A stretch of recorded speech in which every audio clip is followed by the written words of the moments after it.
ગાંધીનગરના જમિયતપુરા ખાતે આંજણા ધામનું શિલાન્યાસ કરવામાં આવ્યું હતું। આ અવસરે મુખ્યમંત્રી ભૂપેન્દ્ર પટેલ, રાજ્યપાલ આચાર્ય દેવવ્રત અને વિધાનસભા અધ્યક્ષ શંકર ચૌધરી સહિત આગેવાનો ઉપસ્થિત રહ્યા હતા।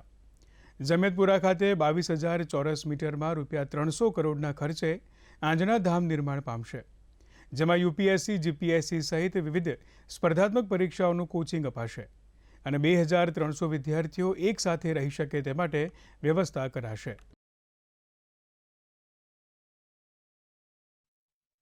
આ શિલાન્યાસ એ ભૂમિપૂજન કોઈ સંકુલના નિર્માણની આધારશિલા માત્ર નથી, પરંતુ સમૃદ્ધ અને શક્તિશાળી સમાજના ઘડતરની આગવી દિશા છે।